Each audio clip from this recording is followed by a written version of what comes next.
Okay, hello everybody. It is Thursday, April 3rd, and as you probably know, last night was kind of a very stormy night. So I thought I would do a little bit of a detour today and not talk about Genesis, but also talk about storms. And I thought this is the perfect opportunity to bring some biblical principles to storms. So actually, I've been out and about, driving around, looking at damage that has taken place, in my neighborhood, and even I rode through the storm. However, I'm just riding around, and there is not very much damage, around my area.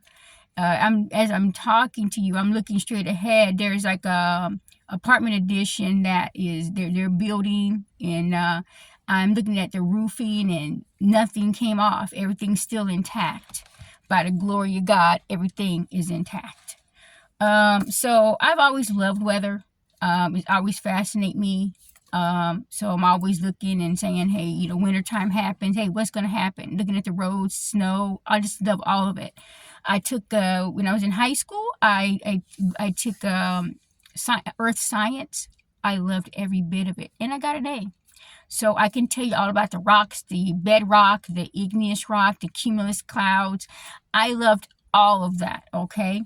So weather, and plus it's something that still is connected to what God made. So it all makes sense to me. Tornadoes happened last night. Tornadoes in Brownsburg, Carmel, Muncie. Pretty much a large parts of Indiana last night got hit. Brownsburg, they said that it was EF2 and that hit there. So that's about 110, 135 mile per hour wind.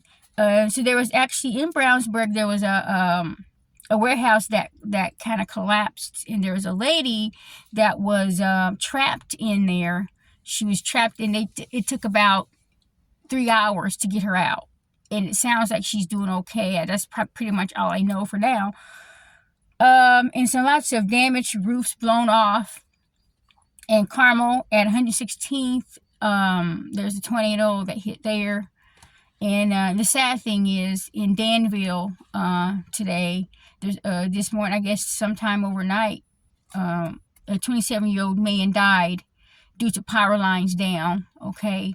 So we just have to be careful and be very watchful. When they say power lines are down, try not to venture out. And if you are in your car, please stay in your car. Don't get out. But they said that he died. So I want to also pass along the Department of Public Works. They said if you have any downed trees on your sidewalk, give the Mayor's Action Line a call. And that number is 317-327-4622. Okay, Mayor's Action Line, telephone number 317-327-4622. So AES reported over 100,000 power outages still out. And they even said that it's going to be maybe a multi-day restoration, hoping to God that it isn't. And this is kind of where neighbors should come and help neighbors. I'm hoping that is kind of what happens. And Duke still says there's 1,000 outages still of power out. But anyway, I thought this was a perfect opportunity to talk about storms and how storms can be used as biblical principle. So usually I record on on Monday night to post on Tuesday, Wednesday to post on Thursday. But like I said, since the storms happened, here I am today on Thursday. Actually on Thursday, and it's like 2:32 in the afternoon, and this is usually not when I record, but it's okay. It's kind of, sometimes just in life you have to go with the flow and whatever happens, okay? But anyway, yet again, I want to talk about storms that can be used as biblical principle, as what happened last night. So I wrote some things down as always, okay? So God allows storms to come into our life to build our character, tools for growth, deepen our faith. It's not about punishing us or abandoning us, okay? Storms can reveal the real you. Who are you in the storm, okay? So are you keeping your eyes on God, or are you keeping your eyes on the storm? And usually sometimes when we keep our eyes on the storm and we keep our eyes off of God, that's when we make bad decisions. We don't ask God, when sometimes, when we are in a situation, we never even ask God. We ask God later after we've messed up. So sometimes we need to start asking God, bring God into all aspects of our life. It needs to be a lifestyle for us, okay? Everything. Storms are meant to strengthen us. It's kind of like a faith checkup, if you will. Okay. So God uses storms to fully develop us. Okay, we're not gonna know all things. Okay, even I don't care if you're like 102, you're not gonna know all things. We are in the university of life, and we are gonna always learn. If you think that you know everything, or somebody comes to you and says, "Oh, they come across as if they know everything." No, baby, they don't. They I don't know what's going on with them, but they don't know everything. Okay, nobody does.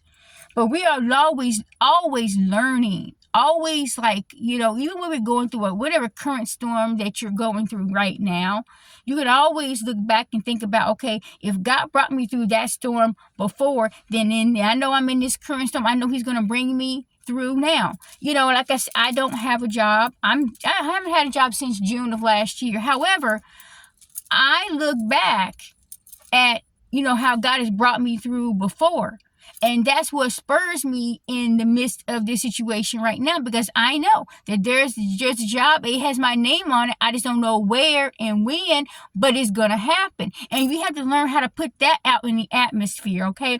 We need to start changing the narrative of what we are saying, and even in our minds, okay? We got to be careful of what we need to say words of encouragement, not words of destruction. It's going to destruct our own life. It doesn't make sense. So God uses storms to fully develop us, and it's also for spiritual growth, okay? Storms also help us to bounce back. It helps us to be resilient, okay? Think about the storm that happened last night. People started right away to do what? In any storm, when you look at this, even if you see a storm happen in Kansas or whatever, what's the one thing that you notice? I'm glad you asked. The first thing that you notice is people start to clean up right away. They don't wait around. They start cleaning up. Hey, we got to get this thing cleaned up. So Proverbs 24:16 says, when a righteous man falls, a righteous man falls 7 times, but he gets up. We have to get up, dust ourselves off, and keep going. Keep going in the Lord, okay? If you are, because there's a lot of people who's not in the Lord. So I'm just speaking to people that are believers, okay? Storms. And people always think, if you're a believer, hey, there's no storms going to come. That's not true. Don't believe that lie. Storms are going to come. And God said in His word, it rains on the just and on the unjust. But the key is, when you are going through it, and if you are a believer, it's all about how are you going to go through that storm. Because you best believe there's unbelievers that they're watching you and seeing, how are you dealing with this storm? What are you doing? So, people are always watching. So, storms happen on believers and non-believers. It's just about what are you going to do when you are going through? Because people need to see what are you doing when you're going through a storm. So storms help us to understand God's character. So the longer you hang in with the Lord, you will see who He is. And you will begin to understand, wait a minute now. I see what you're doing. Okay? And also something else too. Something that happened this morning. It didn't happen to me. It's kind of something that happened to my mom. But it has happened to me before too. Like sometimes when you try to do something and you keep getting a blocker, and you keep doing this thing, you keep getting a blocker, you go this way, you still getting a blocker. After that third time, and you tried everything that you need to try, and it ain't working out, you know what that means? That means God put a block up. And that means, okay, okay, then I don't know why. Sometimes, we try to like bulldoze, the door down. And I remember my old pastor, Pastor Sousa said, when God closes the door, you can try to use a battering ram or all you want to try to get that door open. But when God closes the door, it's staying closed, no matter what you try to do. So sometimes when we try to go about our life and something happens and doesn't work out the way we wanted it to work out, we need just to sit back and say, you know what, God, I don't know why this is not working out. I'm just going to, put it in your hands and move on and pivot someplace else. And later on, we'll find out why the thing didn't happen. And we have to say, thank God it didn't. But we had to think about that, okay? Storms happen. If it doesn't happen the way we want it to happen, we just need to say, okay, God, you understand. Let's put it in your hands and let's keep moving on. And a lot of people, say, this person or that person is my ride or die. Well, I'm going to say to you today that God is my ride or die. Now, I like people. Don't get me wrong. But if you got skin, you don't need to be my ride or die. You know why? Because you don't have a heaven for me. Okay, so people with skin, not my ride or die, but God sure is, because He knows the beginning from the beginning to the end. He knows all things. Okay, now storms allow us to seek God's guidance. We need to allow in the storm. We need to allow God to be our lighthouse to light our path. He's the only way. He's the only one who knows the right way. Okay, so keep that in mind. So Proverbs 3:5-6 says, trust in the Lord with all your heart and lean not on your own understanding. We have to trust God. See, we try to lean on our own way of doing things and we fail every time. And when we fall flat on our face, and then we want to go to God. Why not try to go to Him at the beginning? But it can save us a whole heck of a lot of trouble. Okay, I had to learn that my own self, so I'm just going to tell you, okay? So in the storm, God is sovereign. He is control. Remember a few videos back when I brought up about Jonah, and when he was being disobedient, God brought that storm, right? So storms can come because of disobedience. Also, storms could also come because God is trying to show us something, and or something else. God is trying to steer us in another direction. I'm going to say that again. Sometimes storms come because God may be trying to steer you in a different direction. God may be trying to steer you in a different direction, okay? And, we don't want to hear that sometimes, but maybe you see something, maybe you're in a relationship that you probably shouldn't be in. And maybe God is like, wait a minute, hold on a minute. He's trying to steer you in a different direction. But we don't like it. We want to sometimes justify why we in this relationship. But, if God is not in it, then you don't have a relationship if you are a believer. Okay? We got to be careful who we allow in our life, okay? God has a purpose for these storms. I said God has a purpose for these storms. Psalms 32:8 says that I will instruct you and teach you in the way that you should go. So storms teach us to endure. So like the word endure is just a fancy $2 word for the word suffer. Okay? So we don't like to suffer. People don't like to suffer, but sometimes you have to. God's answer could be in the storm. In the suffering. Nobody wants to suffer. But sometimes, when we're trying to help people, we don't want to see them fall. We want to be their safety net, right? But sometimes their very answer could be in the storm. And you could be hindering what God is trying to show them. And sometimes you just have to say, wait a minute. I remember, I don't know if I even told this story, but I remember one time, just as a few years ago, I may have said it, but sometimes repetitiveness is the way we learn, okay? So I remember I was going through a storm, and this is about 2011 or 12, I think. And I remember a lady at church, she was praying for me, and I know she was about to say, oh God, don't let Carlotta go through this thing. But in the middle of it, she just stopped. I think I did say this before, but she just stopped and said, no, God, whatever it is you want to show her, you do that. And now let me tell you, I did not like to hear that because I got like a little pit in my stomach, okay? And I knew that day when I left that room that I was in trouble. And then she turned to me and said, "Oh, God, guys, you got this. God's got this for you. You're gonna be all right, Carlotta." I didn't at the time. I didn't want to hear that. I wanted her to say, "God, don't take me through that storm," but I had to go through it. And that storm lasted 3 years. I had to go through that storm in order for me to learn and to be where I am right now. And learning different things, different tactics. And even through that storm, even though I'm going through this storm like not having a job, I learned from that 3-year valley. As crazy as it sounds. Okay? I had to go through that. And another thing too, that I just have to bring this. If you are the person that's trying to keep the person from going through the valley, if their name is on that valley, you best believe they're going through it. If God has to remove you out of the situation so that person can go through that valley. And people don't want to hear that. But I'm here to bring you truth. That if God has God has their name on that valley, it doesn't matter what you do. If it could be your kid, your family member, it doesn't matter. If you're trying to be their safety net and God said, "No, I want them to go through that thing," they're going through it. So if God has to remove you, he will. Because if he wants them to see something that's in that valley, that's where they're going to go.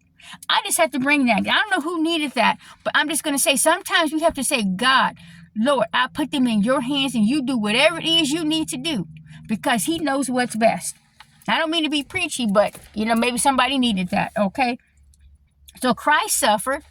So what, man, we're coming upon Easter. Here's Easter. We're in Easter season. We're in Lent right now. But, Jesus suffered. So if Jesus suffered, what makes you think you're not going to suffer?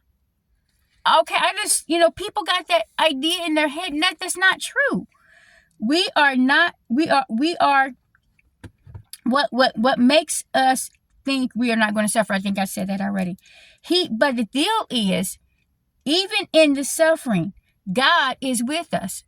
There's a lot of people who are not walking with the Lord who is suffering that can't say that, which that's what leads them down the path of depression and wanting to kill themselves because they don't see hope. See, we as believers, even though we're going through a storm, we have that blessed hope.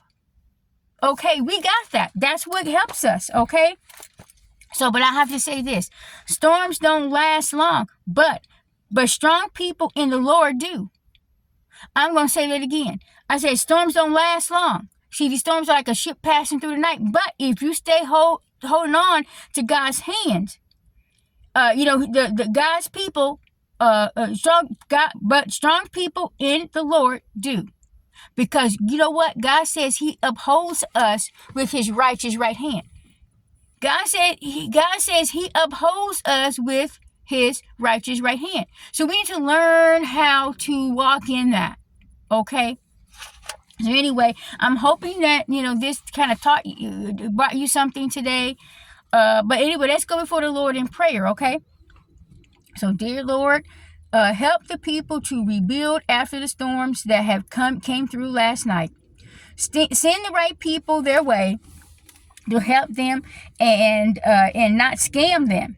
I pray that the ones that don't know you, I pray that this storm will cause them to turn to you, oh God, and look to you. Soften their hearts, and they realize their need for you. They surrender, repent, and allow you, oh God, into their hearts and live for you. I pray that people are able to get their power on speedily with no delay. I pray, Lord, that you be with us, Lord Jesus. Amen. So I'm glad that, this was, I hope this was, you got something from this today. It was a detour, but sometimes, people, we need detours in our life because everything's not going to always be the way we want it to be. And that's why I think, using this storm as, as a biblical principle is an example of, storms are going to come. You got to learn how to pivot. What are you going to do? You're going to hold on to God's hand, or you're going to go and do it your own way where you mess up? Because you're going to mess up if you don't have God in your corner. Okay? So I just pray that this brought some good news for people who's going through storms. Because I know I read people's Facebook posts and stuff, and I know that people are going through some stuff. I know that, and I see you. And I may not always post every time, but I'm also praying for you. And I pray that you understand that the storms, like I said, don't last long, but I'm hoping that the storms will cause you to run to God and not away from God, okay? Because the answer could very well be in that storm that you're going through right now. You may not like it. I didn't like it when I was going through a storm. 3 years is a long time to be going through a storm. Some people go through a storm for 10 years. But it's all about what you do in the midst of the storm. And I will have to say this, that when you are going through a storm and you're not complaining and you're content where you are and you're praising God in the midst of it, as crazy as that sounds, you're not in that storm very long. But when you're complaining and stuff, God allows you to linger in that storm longer than you need to be. Think about the Israelite children, and they were supposed to be, when they walked through the wilderness, that thing was only supposed to be an 11-day trip. But they started complaining, and that 11-day trip turned into 40 years. And the crazy thing about that, the previous generation didn't walk into the promised land. Who brought in the promised land was the next generation. So I want to leave that with you, because like I said, instead of complaining in whatever it is you're going through, endure, suffer, take it. I know it's crazy to say take it. I had to learn that. I had to take this? Yes. But knowing that God is with you. He's not going to put more on you than you can handle. But I pray to you and I implore you to hang in there. Don't complain. And you'll see, watch and see how he'll just carry you right on out of that storm. Okay? But I pray that you be blessed. And I'm going to see you next week, okay? And may God be with you, because there's more rain coming. There's a lot of more rain coming. They're talking about floods, but I pray that it doesn't happen, because God can do the impossible. But I pray that you be blessed today, and until I see you next time, bye-bye.